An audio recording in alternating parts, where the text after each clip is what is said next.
episode of L3D Interactive, the Interactive University. I'm Jude, and this is the L3DI podcast.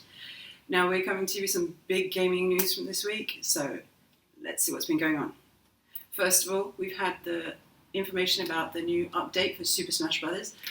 We'll be seeing two characters from Minecraft joining the roster. There'll be Steve and Alex. They'll be joining this, which is kind of good news for those who are fans of the game and also for fans of Microsoft Studios games. As we mentioned last week, Bethesda was just bought by Microsoft, and the fact that we're seeing two characters from such a big game that Microsoft owns coming over to a Nintendo IP is good news. It shows there's a good relationship between Nintendo and Microsoft. Now, this could be a good sign for those of us who are fans of Bethesda's games, because that means that we'll be seeing possibly these games coming onto Nintendo consoles in the future. Because let's not forget that Nintendo allowed Ori to come across, so we've also seen Banjo and Kazooie joining the roster for Smash Brothers. So these are good things, and a good sign of what's to come in the future as far as Bethesda is concerned. Also, ladies, if you're geeks, remember to tell your man, or by yourself, that Star Wars and Pandora are teaming up together. That's right, you can now get a Darth Vader gem for your Pandora bracelet. Yes, I'm not kidding, I've asked one for Christmas from my parents. There is also really adorable child one, and there's the droids, there's lightsabers. It looks so good. But this isn't really surprising because they've already worked with Disney to bring Mickey Mouse and Minnie Mouse and other Disney characters into Pandora.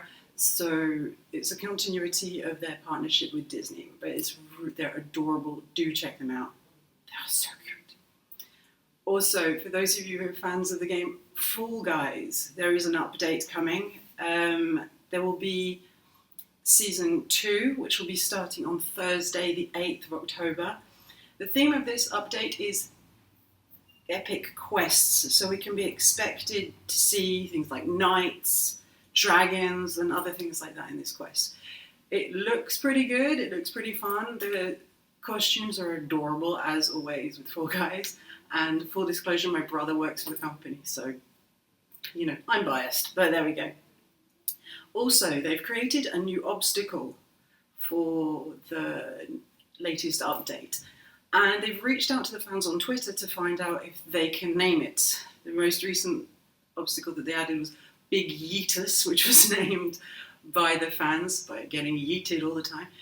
And so they've reached out again to the community to try and find out if they can name this new obstacle that's coming up.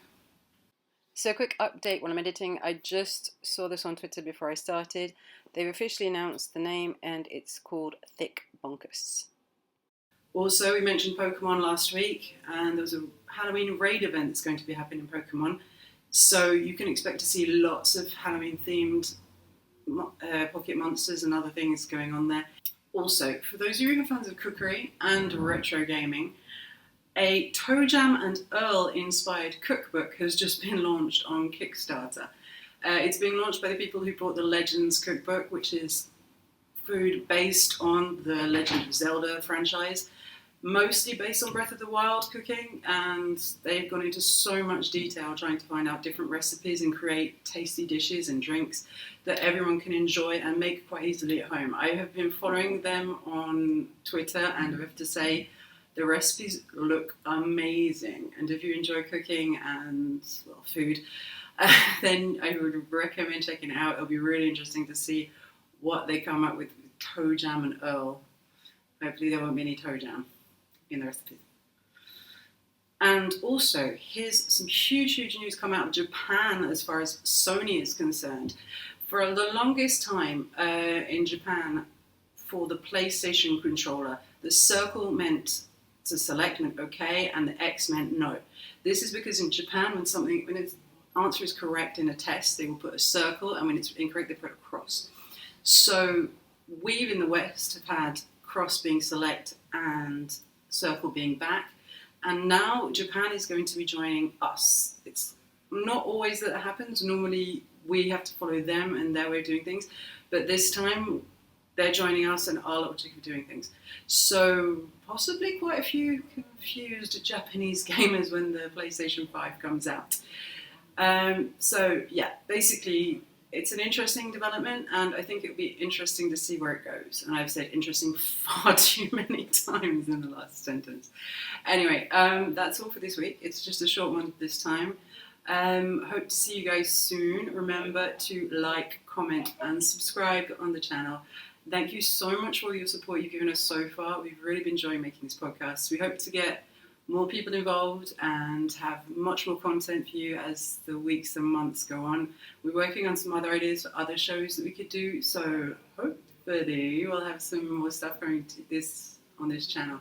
So remember, like, subscribe, follow us on our social medias, which I will add, and we will see you guys next time. Bye.